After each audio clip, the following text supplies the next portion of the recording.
ప్రతి ఒక్కరిలో బైబిల్లో లోపాలు ఉన్నాయి. ప్రార్థనా లోపం ఉంటున్నది, లేకపోతే అపవిత్రమైనటువంటి కార్యాలు చేసినటువంటి వారు ఉన్నారు, లేకపోతే ఆసక్తి కోల్పోయినటువంటి వారు ఉంటున్నారు.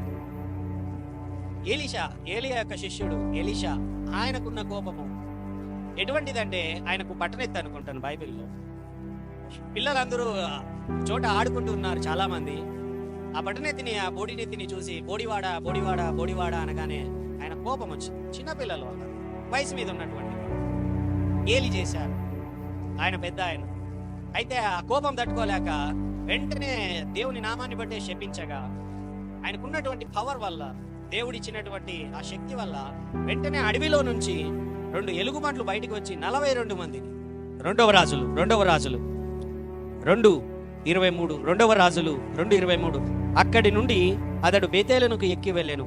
అతడు త్రోవ పోవుచుండగా బాలురు పట్టణంలో నుండి వచ్చి బోడివాడ ఎక్కిపొమ్మని అతని అపహాస్యము చేయగా, అతడు వెనుకకు తిరిగి వారిని చూచి యెహోవా నామమును బట్టి వారిని శపించెను. అప్పుడు 2 ఆడు ఎలుగుబంట్లు అడవిలో నుండి వచ్చి వారిలో 42 బాలురును చీల్చివేసెను.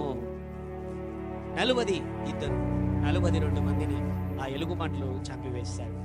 See, so many people in the Bible, they have their lacks, they have their moles. వారిలో మచ్చలు ఉన్నాయి, వారిలో కొన్ని సరైనటువంటి క్రమము లేకపోతే ఈ కోపము లేకపోతే లోపములు అందరి జీవితాలలో అబ్రహాము దగ్గర ఉంది, ఇస్సాకు దగ్గర ఉంది, యాకోబు దగ్గర ఉంది. యాకోబు తల్లి దగ్గర ఉంటున్నది, ఇద్దరిని సమానంగా ప్రేమించలేదు. లేకపోతే ఇస్సాకు తల్లి ఇద్దరిని సమానంగా ప్రేమించలేకపోయింది.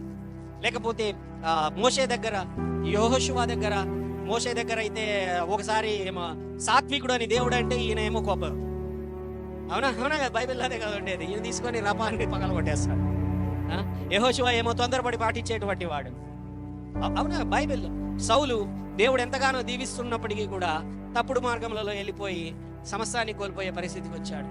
ఈ దావీదు ఎంతగానో దేవుడు దీవిస్తే వ్యభిచార కార్యము చేసి దేవుని ఎదుట దోషిగా నిలబడ్డాడు.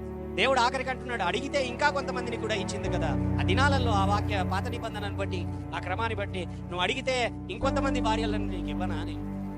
హల్లెలూయా. అయితే నీది కానటువంటి దానిని నువ్వు దొంగిలించావు, మోసము చేసావు, హత్య చేసావు, శిక్ష నీ మీదకి తప్పదు. హల్లెలూయా.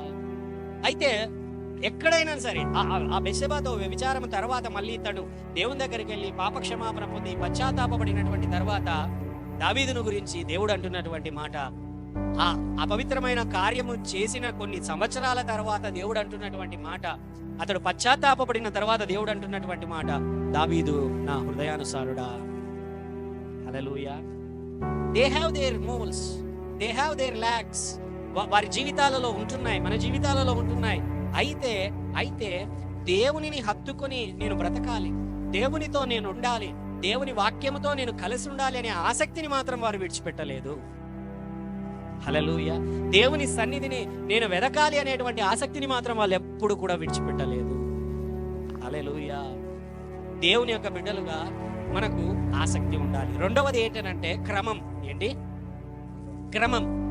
ఆ ఆసక్తిలో నుంచే క్రమముగా దేవుని సన్నిధిని ఎలాగా క్రమముగా డిసిప్లైన్. బైబిల్లో ఒక మాట దగ్గరికి తీసుకొని వెళ్ళి నేను ముగిస్తాను.